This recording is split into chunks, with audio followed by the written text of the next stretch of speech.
What's good, YouTube? It's your boy D-Rib. Hey, today we got another wrestling reaction. Today we're going to be reacting to why WWE in 2016 was great. I've been seeing a lot of videos like this pop up on my recommended and all that, so why not? Why not figure out why 2016 was a great year for WWE?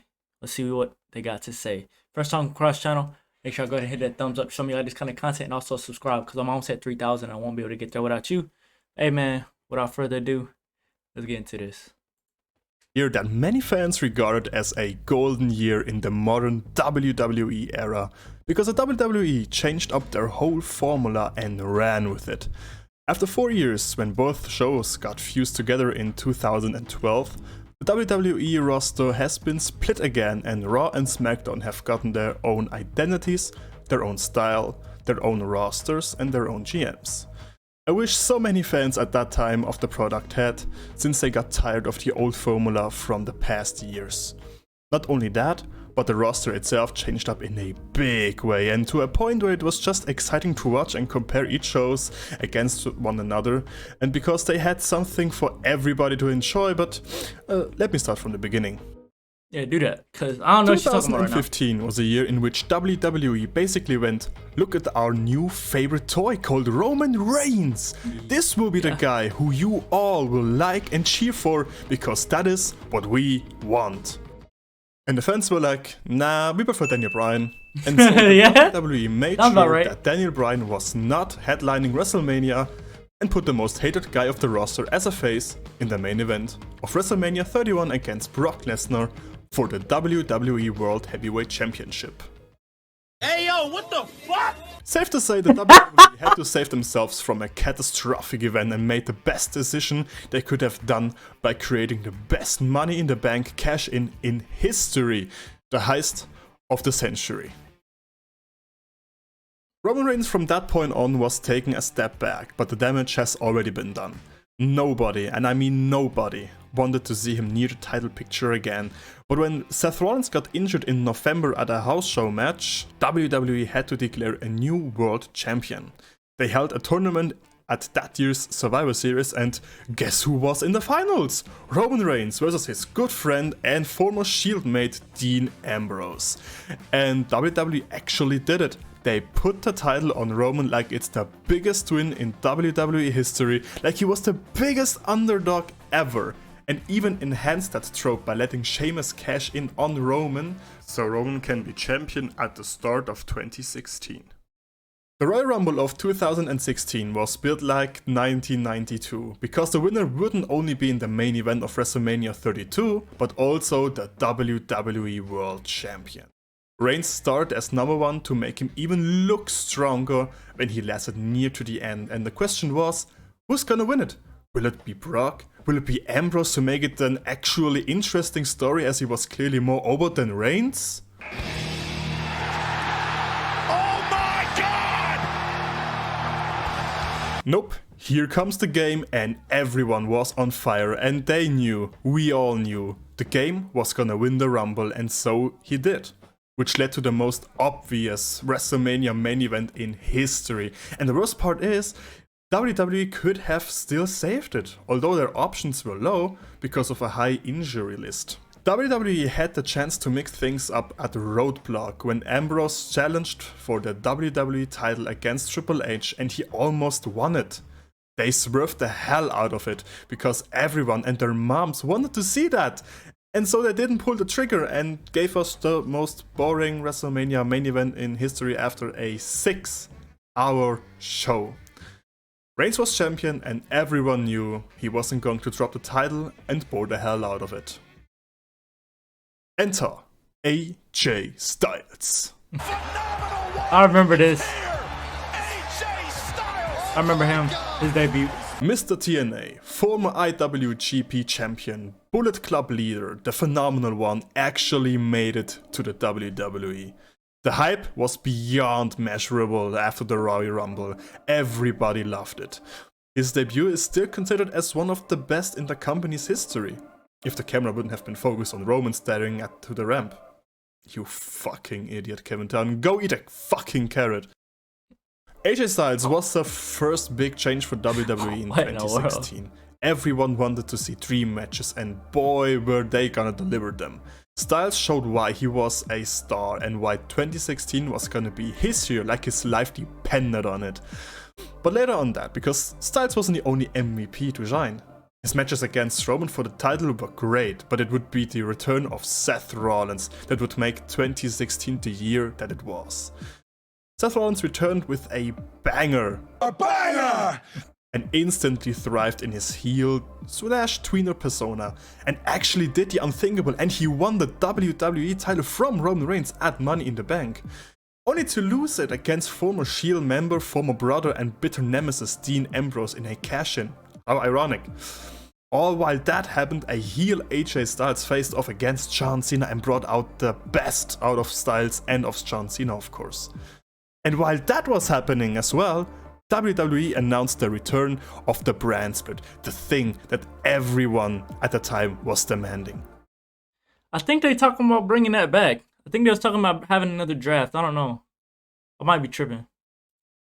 You see, back in 2012, when Raw and SmackDown fused together, SmackDown basically became Raw Recap. Nothing mattered, and it would always show recaps of what happened at Raw, so there was literally no reason to watch it. Now, there would be. Shane McMahon, who returned earlier this year to a major fanfare, took the lead on Friday Night SmackDown with Daniel Bryan, while Stephanie McMahon led Monday Night Raw with Mick Foley, and they went ballistic with it. Everything was about the draft, even the WWE Championship match at Battleground. The only time a Shield triple threat match actually happened, and it was one of the biggest demanded matches in the history of the company. When the draft happened, it offered a whole new excitement to the shows. Sure, the drafting style wouldn't be that exciting, but it was interesting to see how the rosters would look like, and SmackDown had the B-Show roster. They got way more people on Raw, and they didn't even use all those people. I don't even think the rosters now are even this many people.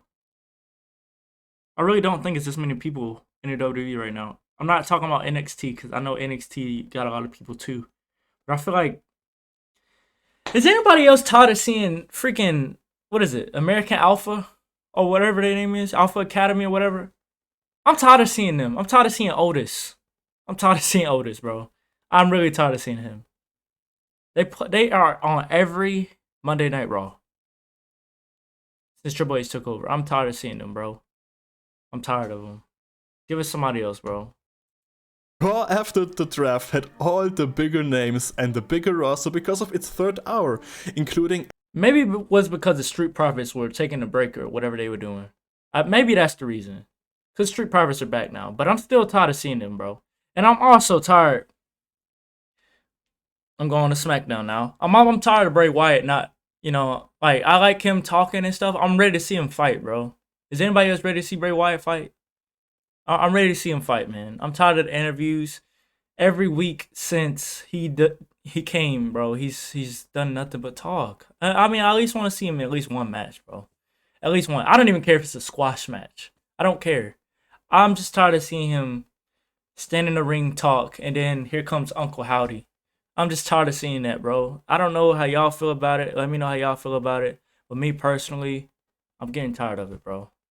Like, it's kind of getting old. To me, it's getting old. But everybody has their own opinions. So, I don't know, bro. I don't know. Like, I like Bray Wyatt, but, bro, y'all need to figure out what y'all gonna do with him.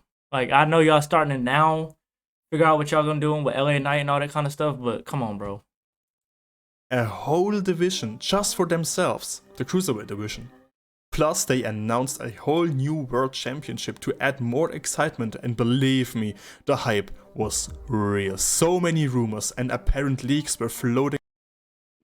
Would y'all like this as the new belt? I know Cody was trying to bring this belt back. But I hope it's not gonna look like this with all these WWE logos on it. Cause this is the old one. I mean, this wouldn't be bad. I mean, it wouldn't be bad. I just don't want all these WWE logos on it. It's like freaking 6 of them. 1, 2, 3, 4, 5, 6. Yeah, it's too many logos. Of course, this would be the Superstars plate, of course, but it's too many. It's too many WWE logos. The internet. So many wrong pictures and designs. This looks more like a Intercontinental Championship or something like that to me. That it was honestly infuriating. But back to the new rosters. When Finn Balor, NXT's face of 2015, got called up and beat Roman Reigns in the tournament to qualify for the finals at SummerSlam against Seth Rollins for the new World Championship, the hype was immeasurable. Sure, the reveal and the looks of the Universal Championship are frowned upon to this very day, but the build up to it was awesome. A whole new World Championship after they fused the titles together in 2013. Wait, and they have the titles fused together right now. Are they going to come out with another championship? Because we need something like this where it's a world championship and the WWE title. We need something like that again. Because honestly, bro, I don't even care if they take one of them from Roman, but I want to see somebody else as a champion. Because they're treating the United States Championship right now like it's the world title, and it's not. You know what I'm saying? Like, I like Roman, you know, it's cool, but at least give one title to somebody else. He could keep his on SmackDown, whatever, but give one to somebody else. Give somebody else the opportunity to run that brand, because right now, like I said, Raw is being carried by the US title, and I don't know how I feel about that. would be two top champions, which widened the spectrum of potential main event wrestlers by a mile. SmackDown meanwhile had to rise to the challenge and make themselves interesting with lesser bigger talent. At the beginning they had starting issues, but soon after SummerSlam the biggest and the best show you could watch on the WWE program was in fact SmackDown Live. Apparently by many news reports back then, talent had more freedom in promos and could portray themselves better than at Raw, and it showed tremendously when they are talking smack, which became must-see. The connection to the crowd and to their characters were so natural and of course offered some storylines that weren't even planned. James Ellsworth, a jobber from Raw, was made a meme within hours and WWE actually took notice. They actually hired him to SmackDown and the fans loved it. It was stupid, we knew it, they knew it, and it was great. Heath Slater, a guy who was a contracted jobber for years, has been forgotten in the draft and therefore wasn't with a contract. So he had to get a tag team partner in Rhino and had to win the SmackDown Tag Team Titles tournament to actually receive a contract. Babyface reactions were guaranteed and not just silently. It wasn't the best storyline, sure, but it was a consecutive storyline with believable stakes at hand, which made it work. All the while, heel AJ Styles went into phenomenal mode. He beat John Cena clean at SummerSlam and became WWE Champion at Backlash, the first brand-only pay-per-view in 2016. Something I wish would happen again. Brand-only pay-per-views would offer a bigger platform for all the talents. That just should have been way less back then, because in that way back then, there was a WWE pay-per-view every 2 weeks. Way too much obviously, because nobody has time for so much wrestling. But like I said, AJ Styles showed why SmackDown was the house that he built. He was a heel, he was great, and he was serious. He had so many great matches, his character was on fire and everything about him was great. The whole show revolved around him, and it was awesome to see. Dean Ambrose was a serious contender for the title and always played an important part on the show. Everyone on the roster was serious and felt important. They were hyped, and I think the biggest one to be hyped was The Miz. If you don't like The Miz, you will after you watch this promo on Talking Smack in 2016. That's this one he was talking about why Daniel Bryan. He was one of the greatest at his work and how underappreciated he was. His feud against Dolph Ziggler and shoot rivalry against Daniel Bryan were legendary, and many online marks, including me, wanted to see him as the world champion. That's what made it so awesome back then. It genuinely felt like everyone could be pushed to become a main event talent. And yes, I'm even talking about Jinder Mahal. Remember that? Raw, on the other hand, was not that consecutive like SmackDown, but also offered great television. The bromance between Chris Jericho and his his bromance with Kevin Owens will forever be a meme and legendary. When I watch stuff from back then, I can't help but smile and enjoy everything that they did. Now that I think about it, it was a pretty good year. It was a pretty solid year now that I think about it. I never thought about it. Never thought about it. This was a really good, funny, entertaining year. I forgot about the list. Well, I didn't forget about the list, but I forgot it was in 2016. And I forgot that AJ Styles' debut was in 2016. I forgot about that. I knew I knew, he had a good run, but I forgot that that was all in 2016. Pretty good video so far. What y'all think? Like my video, please. You just made the list! Face Seth Rollins has made a big impact, and his feud against KO for the Universal Championship and the slow build-up for the match against Triple H at WrestleMania 33 was great. Cesaro and Sheamus had battle after battle with a nice finale of the best of 7 match series. Yeah, remember that? No, In that I way, forgot. they formed the bar and actually beat the New Day to become tag team champions and dominate the tag team scene until late 2019. The Bar is arguably one of the greatest teams ever. Unfortunately, the newly introduced Cruiserweight division had no relevance, Okay, I'm and not gonna lie. I didn't like, what is it? Three, what is it? 205 or 205? I said it backwards. 205 live with the cruiserweights. I didn't like that. I didn't watch that at all. potato game between Sasha Banks and Charlotte offered for some awesome matches, sure, including the first women Hell in a Cell match, but it also blockaded the title scene until 2017, something Charlotte will do for the rest of her career until this very day. But we have to give her credit. She, Sasha and Becky brought the prestige to a women's championship back by putting an end to the Butterfly Divas Championship. The Great One will forever be the true Divas Champion. And they managed to bring back the Women's Championship at WrestleMania that year. They made women's wrestling relevant and interesting again to a point when SmackDown had drafted only 6 women for their roster. It didn't matter how few they were, because they took time to flesh them out individually and let them grow to be interesting. Something that has only been done at NXT by the 4 Horsewomen. And speaking of NXT, the Black and Gold brand underwent a bit of a change as well. Gone were the faces of 2014 and 2015, and the new guard of 2016 took over. Takeovers became even more. His debut against Sami Zayn was just a chef's kiss and is regarded as one of the best matches of all time. Bobby Roode was made a meme for his absolute glorious theme song and even became NXT champion. American Alpha showed the greatness of clean in Okay. See, I have no problem with that. Wait, time peak in NXT. American American Alpha. I don't have a problem with them. But the team that there is now with Gable and Otis, I'm tired of seeing them, bro. I had no problem with this team. I don't like the team that I have now. I don't like that team at all. Alpha showed the greatness of clean in-ring wrestling. The Takeover Toronto was declared the match of the year. But you know what's crazy?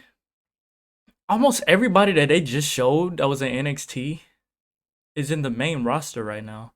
And they're all doing really good. They've been kind of quiet with Shinsuke Nakamura lately, but I still like Shinsuke. They need to give Shinsuke another chance. Shinsuke is good, bro. Now combine everything what I have said until now and you basically get a feel of how awesome 2016 actually was.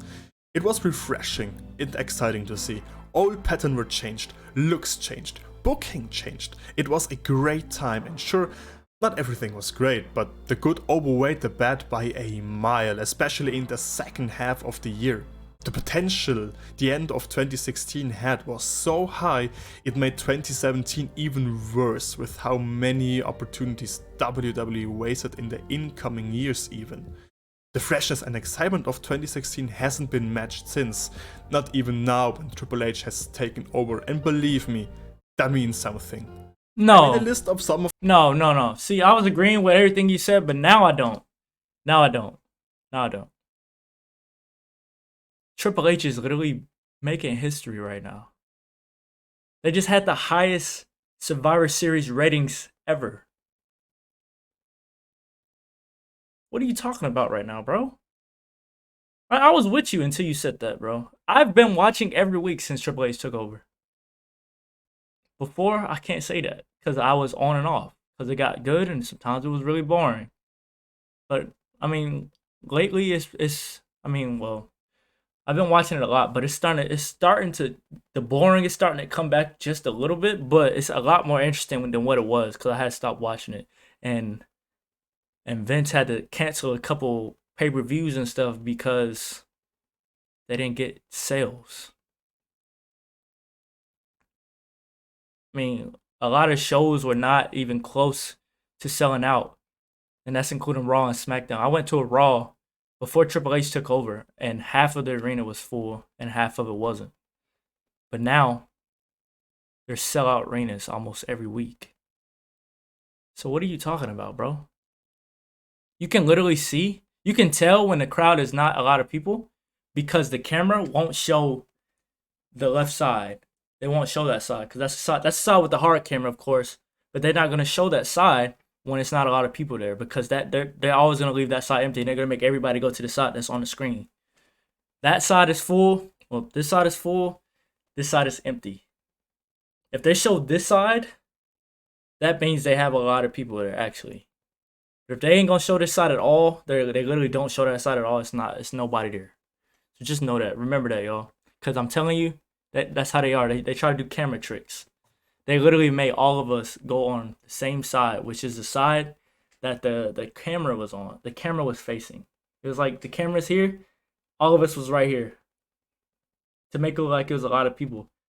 But there's nobody on the other side at all. There was like nobody on the other side. It was crazy. Of the matches that I highly recommend you to I honestly think that was it wasn't even a bad show. Goldberg was there, Bianca, Seth, Jeff Hardy, all of them was there. McIntyre, the Usos, Big E. It was a lot of people there. But it's crazy to me how it was so dead. It was in Nashville. It was in Nashville. Nashville is not a small city. I understand if it was a small city. It wasn't. This was Raw in Nashville before SummerSlam. So I don't know, bro. I don't know. I don't know what this dude is talking about though, because he's talking about. Let me go back. He talking about something. It was better then than it is now, bro. Things are still getting better, bro. matched since. Not even now when Triple H has taken over, and believe me, that means something. I made a list of some of the matches that I highly recommend you to watch if you haven't seen them, or for a rewatch in case you have forgotten them and need a reminder. So yeah, that's about it for me. Yeah, sure, I didn't pay Goldberg a huge tribute, and to be fair, his pop and hype was unreal, yes, but for me it was nothing special except the moment at Survivor Series when he clapped Lesnar in 1.5 minutes. More than that wasn't for me. But what do you guys think about WWE in 2016? How did you like the product? Yeah. Let's compare.